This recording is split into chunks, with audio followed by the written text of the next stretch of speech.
Hi everyone, it's Jill, Top Heavy Yogi. Today marks 2 weeks since my surgery to repair my torn labrum. And I thought that I should check in and just talk to you a little bit about the surgery and where we're at in the recovery now that I'm completely off painkillers and less likely to make a fool of myself on YouTube. So in terms of the surgery itself, apparently everything went fine. This is according to my husband, who talked to the surgeon after the procedure because I was certainly in no state to do so. So the surgeon told my husband that it was pretty routine textbook repair surgery. It only took about 45 minutes. And that part went well. My surgery was scheduled for 11:45 in the morning. They told me to arrive at 10:15. Surgery actually happened a little bit after 12:30, I think. And I understand surgeons get backed up. I wasn't really worried at all. It's not like I was planning on doing anything else that day. But you're not supposed to eat the day of your surgery. I was told, do not eat after 9 p.m. Do not have any water after midnight.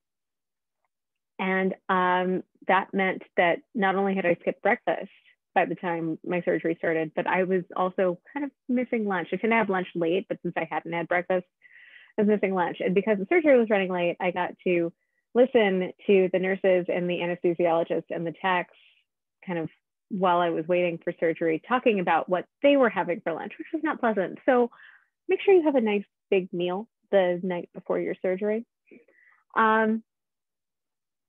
So I'm sorry, I'm looking at notes. I made notes because I tried to do this video earlier and it was all over the place. And so we're going with notes today. So also in terms of the surgery itself, a couple of things that you should know. First of all, it is performed under general anesthesia, which means you are completely knocked out.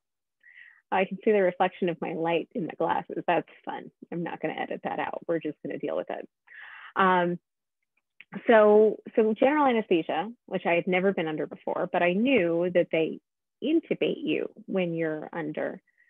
And even knowing that, I forgot, I guess. And I was completely baffled by the fact that when I woke up, I had a very sore throat. So just a word of warning, if you are having your labrum repaired, you will be under general anesthesia. You will wake up with a sore throat. Make sure that you ask the nurse for ice water as soon as you wake up, and drink a lot of ice water over the next couple of days because it does actually help to soothe the scratchiness in your throat. This isn't like a normal sore throat where your hot beverages are what you should have. Like, you want cold water for this. And I actually researched that. So ice water for you. The other thing about anesthesia, though, is that you get a nerve block for the surgery, or at least I got a nerve block for the surgery. I am told that sometimes that is optional, depending on where you're having the procedure done. I am also told that you should absolutely request it if it is presented to you as an option. I talked to a friend who'd had his labrum repaired twice. And the first time he did not have a nerve block and regretted it. So the second time around, he got the nerve block and he said it was just a huge difference. So what a nerve block does, it goes, I think they injected it right around here. But it turns off that nerve, really. So the nerve, along my entire arm, was numb. And by numb, I think if I had to describe it, it's like when you fall asleep in a weird position, like if you fall asleep on top of your arm, or if you're watching TV and your partner or your heavy dog falls asleep on top of your arm, when you finally start moving your arm again and it's just super tingly and feels kind of warm. It felt like that. So it wasn't numb like that kind of cold numb when you are numbed for a dentist appointment or something. It's different. It was really tingly. You definitely felt something. And it wasn't particularly pleasant, although apparently it's more pleasant than the alternative.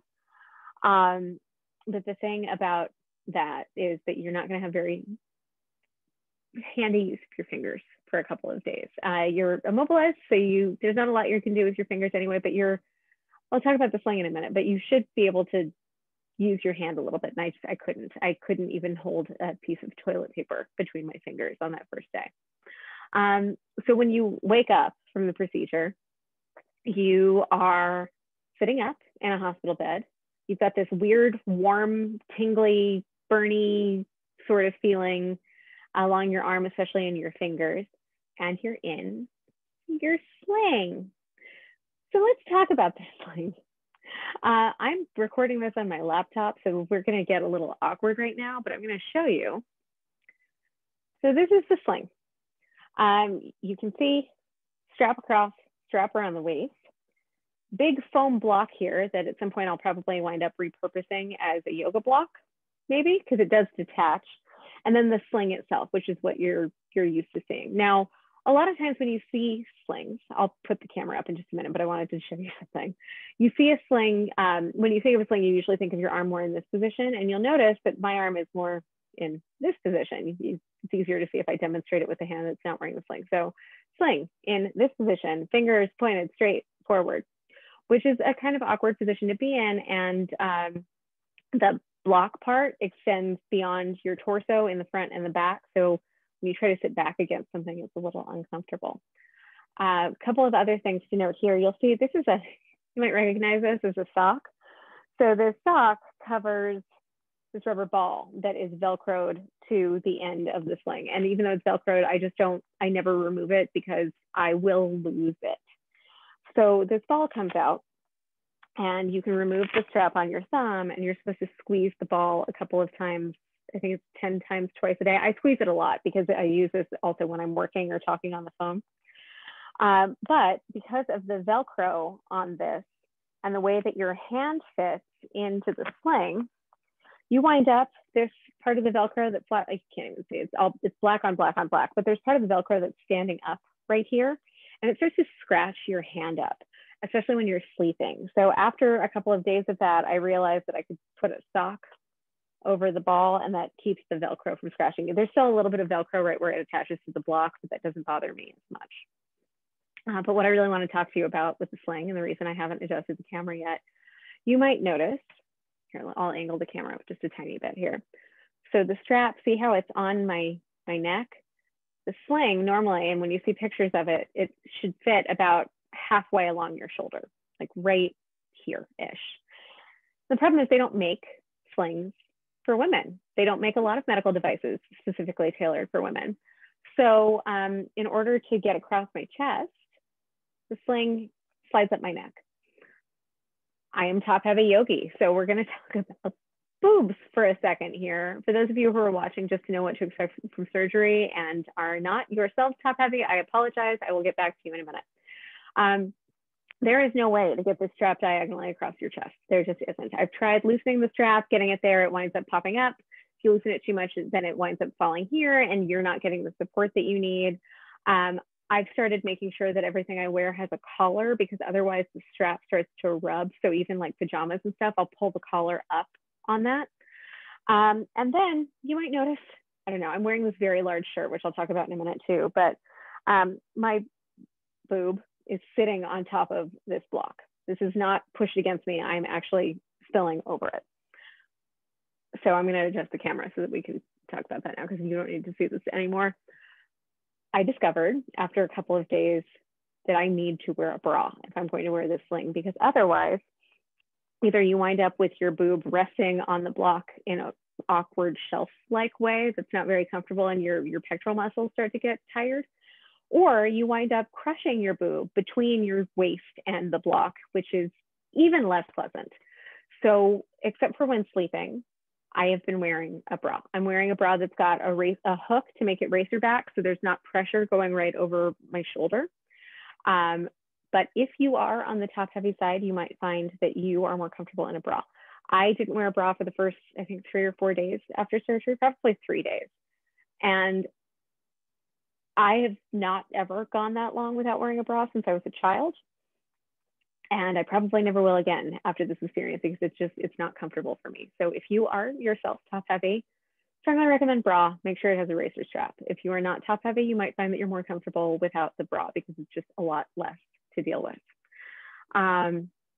So all of that being said, now I'm going to unbuckle the sling, because I'm sitting here, I'm supported on pillows, and this is allowed. And then you can see this enormous shirt that I'm wearing. So the reason I'm wearing this enormous shirt, and the thing that I will tell all of you, is go buy a lot of cheap button-down shirts that are at least 2 sizes bigger than your normal size.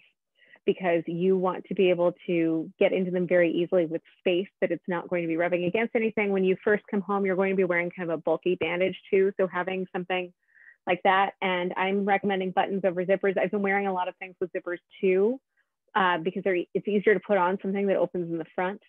But zippers start to kind of rub, and they start rubbing your chin when the strap is pulling everything across. So I've found that buttons are a lot less abrasive. And I'm wearing a tank top underneath, which is all bunched up weird. The thing about the tank top is that you can't raise your arm up over your head. You can barely raise it at all when you're getting dressed. You can kind of put your arm with a friend. You need help. At least I do. I've not been able, I can take them off. I cannot put them on. So you slide your arm into the tank top and you pull the tank top all the way up to your shoulder. And then you duck your head into the head hole and put your other arm in, and then you're in your tank top. If you are in a new relationship and your new partner is helping you to do this, it's not sexy. I'm sorry, it's not sexy, it's not romantic. But if your partner is doing this for you, you'll probably marry that person. This is a lot to go with, to get with somebody. So you go back to the day of the surgery. You wake up, you're in this sling. Whoever is picking you up will pick you up. You are not allowed to drive legally wearing this sling, at least in the state of Pennsylvania. So you have to get picked up, but you're still kind of dopey from the anesthesia anyway, so you wouldn't be getting yourself home. I discovered, much to my surprise, wearing the sling, I could not sit comfortably in the passenger seat of the car. There's that center console, and the armrest is that console and the block, whatever this thing is, the foam piece, are pushing into each other, and it was really uncomfortable. And because I was only at 20 minutes removed from anesthesia, I couldn't figure out that I needed to position my body in a different way. So I would recommend, if you have a center console in whatever car you're in when you get picked up, or if you need to make any other trips, for the duration of the time you're wearing a sling, sit in the back seat so that you don't have to worry about that. And also make sure that you've got something in the back seat that you can prop next to you to hold the pillow up, because if you have just air between the pillow and the seat, you're going to start to feel the drag, the weight of your arm. So you go home after being very uncomfortable in the car for what I hope is a short car ride. Sleep off the anesthesia. Just go home and take a nap. Don't try to do anything. Maybe eat a little something first if you can. I have a cat who's now climbing into my lap. So yeah, maybe eat something if you can. Drink a lot of cold water and then take a nap. I tried to call my mom and update a couple of people, and I was just not really in any position to do that. But before you fall asleep, ice your shoulder a little bit. You are not going to feel anything, but you are advised by the doctor to start icing it. You can ice for, they say, up to half an hour, several times a day. Listen to your doctor's instructions. I bought a machine it's a cold therapy device. It's like a cooler that you put ice water in, and then there's a hose, and the hose attaches to this big pad that you put on your shoulder, and it circulates the ice water around the entire area, which was so good until the pad ruptured. So I've got Amazon sending me a new one, and I will talk about all of the things that I had to buy before this surgery in a later video. I'm really missing my ice machine right now. I'm just using a normal ice pad, and it's not the same remotely. Another note about sleeping off the anesthesia and sleeping for the next couple of weeks is you're gonna have to do it upright. They tell you if you've got a recliner, that's ideal. I was not going to buy a recliner. They're like, cool, wedge pillows. So I bought a wedge pillow for down here in the basement where I'm sitting right now. And I bought a wedge pillow for my bed. They're different wedge pillows. And then to further support my neck, I'll just grab it over here, trying not to disturb the cat, or lean on my shoulder. You might recognize these. They sell them in the airport when we all used to travel. They're like 2 for $20 in the airport. They're probably cheaper on Amazon. But that travel neck pillow around while you're sitting upright allows you to sleep more comfortably, I've discovered. It's not attractive. Again, if you're in a new relationship, I'm sorry. If you're in a long-term relationship, just know that you will probably have to do something similar for your partner in the future. I did not take any painkillers that first day post-surgery because they give you a limited amount. They're narcotics, and you can't feel anything that first day anyway. However, I was warned that you do not want to wait until the nerve block wears off completely before you start the painkillers because you will be sorry. So about 36 hours after surgery, I would say, like my surgery was on a Thursday, and by Friday evening, I was starting to feel like my arm was waking back up. So I started taking the OxyContin that they gave me. And what I will say about that is that I don't like narcotic painkillers myself. I've had bad experiences with them in the past, just in terms of what they do to me cognitively. I haven't had any sort of problems forming a habit with them. I just don't love them. So I really wanted to try to use them as little as possible. So the bottle, I think, said 1 to 2 pills every 4 to 6 hours. And I was at 1 pill every 6 hours, maybe even spread out a little bit more than that. And that was enough for me. Everybody tolerates pain differently. Everybody heals differently. So do what works for you. Just try not to overdo it on the painkillers because they are habit forming. And I was advised to alternate or supplement with extra strength Tylenol. So I've been doing that. I'm no longer taking the narcotic painkillers. I am still taking Tylenol. I'm also using medical marijuana because we have that in Pennsylvania. So that helps with the pain. Doesn't necessarily help me get work done. So a little sore right now, but I'm not high because I wanted to make this video. So the painkillers are great. You want them before the nerve block wears off. You've got the Tylenol. You're not supposed to take, at least according to my surgeon, you're not supposed to take something like ibuprofen or Aleve, something that's anti-inflammatory, because you actually want the inflammation in your shoulder as things heal.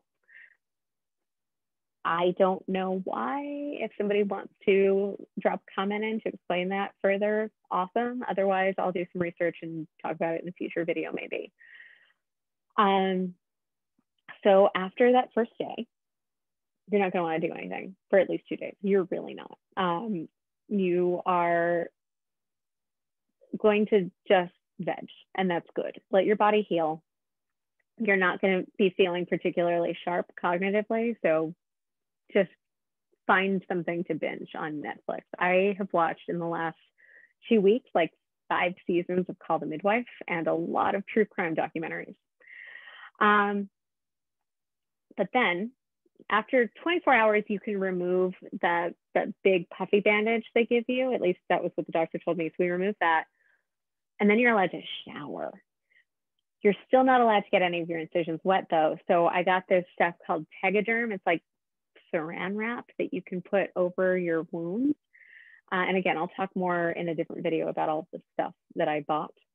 But so you cover all of that area up, and then even though it's covered, you're still supposed to kind of try to keep that area away from the water when you shower. But you're allowed to shower after 24 hours, and that's wonderful. However, it's hard. So you're supposed to just let your arm hang, and your body is recovering from surgery, and now you just have the weight of this limb just hanging there because your shoulder isn't really strong enough to even support it at this point. Get a shower stool because you're going to get tired in the shower. You're going to get tired in the shower really quickly.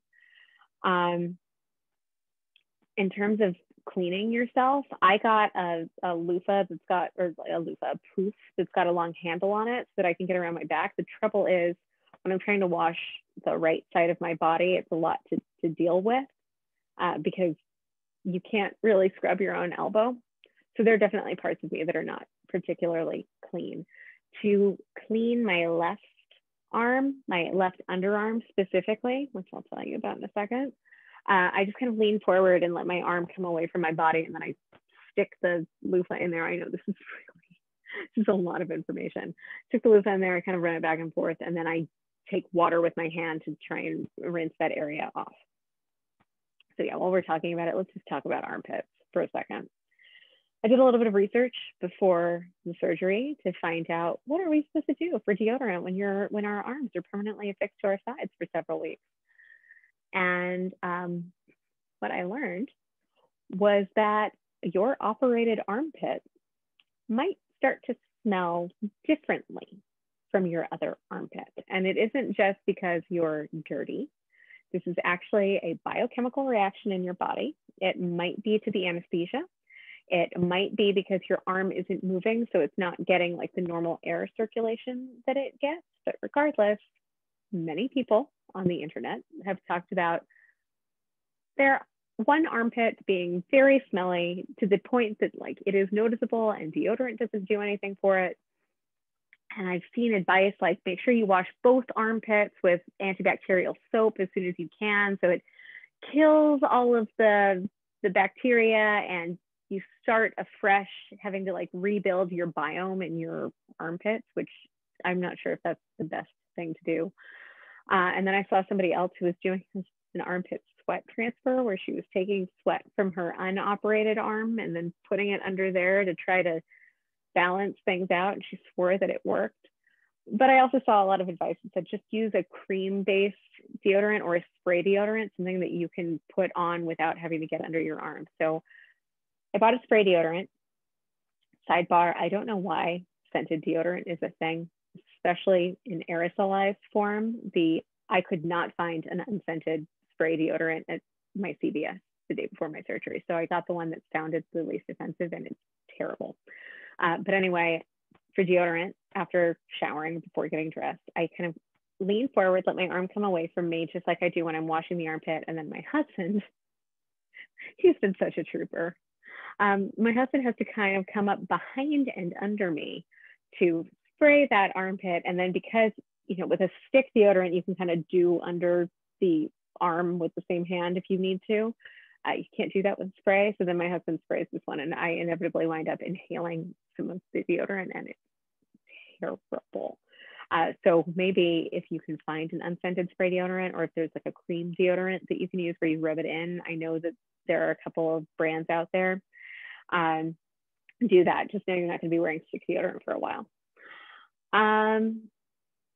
Also, in terms of personal cleanliness, you're not going to be able to wash your hands very well. And because we're in the pandemic age, that's an extra challenge. So technically your left hand or your operated hand is still free. You can just move the strap. But again, they don't make these orthotics for women's bodies. And so my forearm is too short.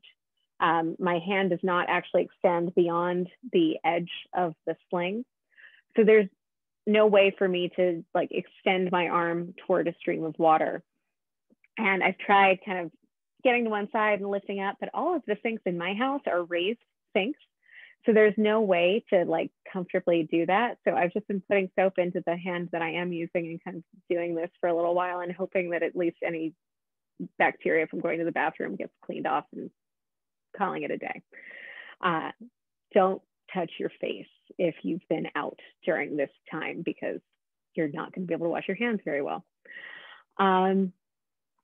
And then your skin is going to get very dry because it's also hard to put lotion on your hands. You don't realize when you're rubbing your hands together to put lotion on, your shoulder is actually involved in that process. There's some internal rotation as you're doing that. So ask your buddy, your partner, your helper to put some lotion on your hands if it's wintertime here and I have eczema and I'm really suffering for this. So definitely make sure that you do that. Now that I'm 2 weeks post-op, I can kind of extend my left arm a little bit past the sling and do that, or try to get the lotion on my hands when I get out of the shower, and that's helpful, but it's still not perfect. So I know that I started this channel mostly to talk about yoga, but I do also do a computer-based job. I have a consultancy, and I took a solid week off of work. Surgery was on Thursday. Actually just slightly short of a week. I started working again the following Wednesday, and that was a mistake. I should have taken a couple more days off. I told clients that I would be available as of Wednesday. Wednesday, I worked for a couple of hours, and I was so fatigued after a couple of hours, I then took like a 3-hour nap. And so let your body heal. If you need to get back to work, do it gradually. Make sure that you set reasonable expectations with people. Don't expect to be able to get back to work right away. Also note that again, this is a technical thing based on the length of your forearm. I was told that I would be able to type, that I would just need to remove the ball with the Velcro from the sling and take the strap off of my wrist, and that I could then type. However, again, because my arm doesn't extend beyond the front of the sling, my hand doesn't, I've not been able to type. I've been doing a lot of dictation and a lot of hunting and pecking, and it's terrible and it slows you down. So in terms of managing expectations, it's not just any fatigue you might feel, but it's also making sure that everybody knows you're going to be working more slowly because you can't type. Other things that are fun and challenging that you never would have thought about, or you may have thought about, I didn't think about. Food and drink. I have not been able to cut anything since the day before my surgery. So if you're a steak eater, enjoy a steak dinner the day before your surgery, because you're not going to be able to hold a fork and a knife at the same time for quite a while. My husband has had to cut up multiple meals for me. He's had to season my food for me. We have a salt and pepper grinder, and I can't actually hold and twist the top at the same time. I figured out earlier today, because my husband was on a call while I was having my lunch, that I could do some sort of weird holding the grinder backhanded in my operated arm and then leaning over my food and doing, I don't recommend it. Just know that you're going to need help cutting and seasoning your food. Also, in terms of your food, remember that you're going to need some extra calories because your body is healing from surgery. Talk to a dietitian or a doctor about what that looks like for you. I made the mistake of not talking to my dietitian until earlier this week. So for almost 2 weeks, I was not getting enough calories for my body to be healing properly, which is great. So yes, up your calorie intake. That doesn't mean like eat whatever you want. One moment. You need to be especially mindful of what you're eating the first few days after the surgery, because between the anesthesia and the narcotic painkillers, you're going to be constipated. We don't like talking about this stuff, but there it is. You're going to have trouble pooping. Don't eat food that normally makes you constipated. Also, don't eat food that has the opposite effect, because there can be some bad gurgling stuff. I will tell you, I have IBS in addition to all of the other stuff that's wrong with my body. And my stomach still is not back to its normal after the surgery. So just know that that's going to take a little bit of time. We will actually talk more about poop in a minute, but we're not going to talk about that yet. You need to be a little break from the scatological. Drinking. You can hold a glass, whatever, drink with one hand. I strongly recommend for the first few days drinking with a straw, just because you're going to be fatigued and a little unsteady. So it'll be easier to raise a glass to your mouth with a straw than trying to sip it. Also, you're going to be in probably a weird reclining position, so it's hard to do this action when you're at a 45-degree angle. If you are somebody who likes the water bottles, these insulated water bottles that have a screw top, you're not going to be able to do the screw top. So I'm going to rest on my sling for a second. Before the operation, I got one of these lids that has a straw on it. I'm not going to sip from it because I tried to do this when I did the video the other day, and you could just hear me sipping and gulping. It was gross. But that will be a huge help. Also, overnight, I would have a glass of water with a straw next to my bed, and then this insulated water bottle, because I was drinking so much water that I wanted to make sure I had cold water without having to go downstairs. But filling that water bottle, putting ice in that water bottle requires 2 hands. So my husband still has to do that part for me, but at least I can open it with straw on my own. Okay, I told you we're going to talk about pooping again. There are things in life that you think you can do one-handed, that you don't realize that you actually use both hands or arms for. Before the surgery, I practiced doing a lot of things with only my right hand. I have always thought of myself as being extremely right-handed anyway. I don't know what to do with my left hand quite frequently. I can't hold a fork in my left hand. I don't know how I wind up holding it in my fist. Except for when it's turned backward to cut meat. Maybe not the best example, but yes, I couldn't feed myself with my left hand is what I'm saying. So I practiced doing a lot of things. And then there are some things that I didn't practice because I didn't think I was going to need to. So pooping. If you have IBS or you've ever just had to strain a little bit in the bathroom, what you probably don't realize is that when you bear down to push, you're engaging your shoulder girdle. We talk in yoga a lot about how essential this part of your body is and that area between your scapula on your back. And it gets used in a lot of things you don't necessarily think it's used for, including pooping. The first few bowel movements that you have after your surgery, you're going to feel where your operation was. You will get used to it, but it will come as a huge surprise. While we were talking about pooping, let me tell you about toilet paper. I had never considered the fact that when tearing off toilet paper or rolling the toilet paper up before using it, I use 2 hands for that. I have had to, on more than one occasion, after I was able to get the toilet paper off the roll with one hand, and then lean over and place my chin on the toilet paper rest so that I had some sort of resistance to tear the toilet paper off. After a couple of days, I was able to kind of shift my weight so that I could use the operated hand to hold things in place. Sometimes if I'm more sore, I can't do that. I mentioned in the first day that I couldn't even hold toilet paper between my fingers because my left hand was so numb. So that was a treat. You will figure this out, but just be warned. Maybe practice a little bit before your surgery. Other things that you don't think about really needing 2 hands for. Opening containers. Jars, you know, you need 2 hands for, but I had assumed that I could still hold with the operated arm and then unscrew the top. No. You use, again, your shoulders a lot. There's resistance that you have to give when you're unscrewing a lid. I tried to unscrew a plastic container and wound up, a friend had brought soup over. It was lovely, so sweet, really good soup. But I actually destroyed that container because I was trying to hold it in place with my left hand while opening it with my right. And because I couldn't resist enough with my left arm, I wound up pressing down on it on the countertop and the container cracked and I got hamburger soup all the way up to my elbow inside the sling. Just don't try it. Ask somebody for help. But even other packages that you need to open, a lot of times you wind up needing 2 hands. And I'm talking even like zip top bags. You want one hand to hold it, one hand to unzip, and it's challenging. So practice a little bit with that too. Picking things up off the floor when you lean forward and your shoulder, which is very weak after surgery, just kind of caves forward with you. That first time that it happens, it is startling and it is unpleasant.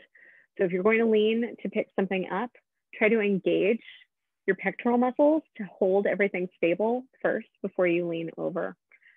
And then there's shifting your weight. Like when you're on the sofa or in bed or something and you're just kind of trying to slide back a little bit more, or you realize you're sitting crooked, like I'm sitting a little bit crooked right now, and you're just trying to kind of figure out what you're doing. If you're having to move significantly, chances are on a normal basis, you put both hands down to help you move, and you can't do that right now. And don't try, because I did, and it really hurt and I screamed in the middle of the night.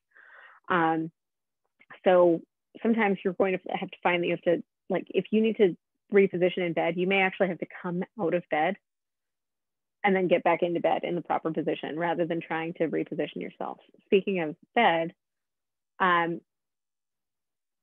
whatever side the operation is on, make sure that the outside of the bed is on the unoperated arm. So left arm is operated on, nightstand, floor are all on the right, because I wouldn't be able to push myself up out of bed with my left hand. And I know in yoga we do this thing where after Shavasana we roll to the side and use the opposite hand to help us push up. That's just not how people wake up in the morning.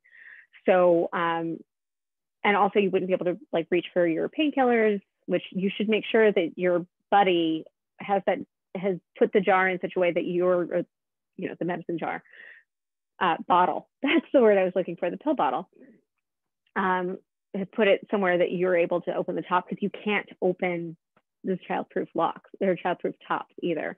I've been able to open some of the like Tylenol bottles fine, but the ones that actually come from the pharmacy, no way, cannot do.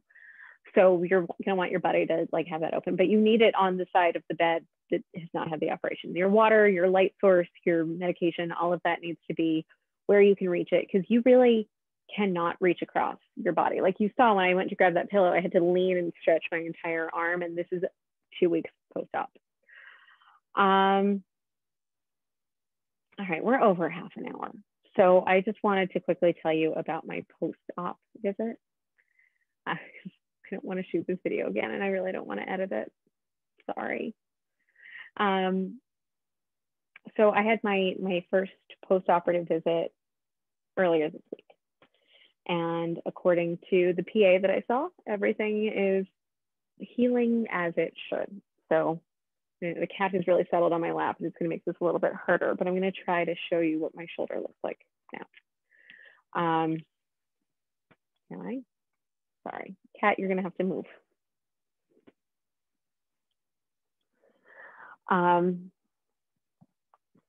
Streaming on YouTube. My mom is going to be so proud of me. Yeah, so this is my shoulder. All right. And you can see I had, I think, 5 small incisions. These were each covered with a little steri strip X until earlier this week when I had my appointment. The incisions themselves are pretty small. The PA said that they probably won't leave much of a scar if they leave anything at all. But right now you'll see these bumps under, it's hard to do this when I'm not mirrored. All right, so there are these little bumps here. You can see they're like actually raised. That's where the actual stitches are. There are stitches inside of me. They'll dissolve and the bumps should go down. So just don't freak out when you see those bumps. But the good news about having the steri strips off, and I can take this back off of my shoulder. The good news about having the steri strips off is that it means I can shower. I can get this area wet without having to worry about covering it up. They said still don't scrub it. So like if you like to really exfoliate, skip that area. But I can shower. And I'm also at the point where I'm kind of at the beginning of the end of wearing the sling. I am supposed to be wearing the sling until February 4th. Today is January 21st. And I am really looking forward to that. But in the meanwhile, the PA told me that, you know, I'm at a point now where while I'm sitting, I can remove that shoulder strap like I did at the beginning of the video, as long as my arm is supported. So like, don't do it when you're standing up. I can start sleeping in more of a reclined position rather than sitting upright. She said I'm a side sleeper. I always have been. She said I can try sleeping on my side, but I need to make sure that I have on my right side, at least, not on my left, obviously, but that I have some sort of support under my arm to make sure that it doesn't start to fall in the middle of the night, and then something behind me to keep me from rolling over. She did say also your body is going to interrupt you if you start to roll over onto that side. You're going to notice, you're going to wake up. It's just like when your body wakes you up to say, you need to go to the bathroom now. So the chances of rolling over onto the operated shoulder are not huge, but do put something there. That means you're going to have something between you and your partner, probably. It's not great, but it's only for a few weeks. And the other thing that she told me now is that the sling doesn't have to be in this complete forward position anymore. It still needs to be more or less in that direction. But if I want to move it a little bit forward so that my arm is turned inward a bit, I'm allowed to do that. And the reason she said that was because I've been experiencing some muscle spasms in my bicep and like where my pectoral muscle attaches to the humeral head. Also some spasming. You can see I've been rubbing it through the video because I've been feeling it today. So yeah, that's a long way of telling you what I've been doing and how I've been recovering. And I'm theoretically back to teaching yoga this weekend. I won't be able to do yoga for quite a while. I won't be able to bear any weight on my arm for a while, but I'll be back to teaching, which will be great. And I am really looking forward to getting the sling off. I may or may not do another video before the sling comes off. I was hoping to do them once a week. I missed last week because I just was in no shape. I just been out of focus for some reason. All right, it seems like I'm focused again. Yeah, let me know in the comments if you have any questions or comments. That was redundant, but feel free to leave a comment. Don't forget to like, subscribe, all of the things that other YouTubers say. I apologize for the length of this video, but I hope it's helpful. Take care.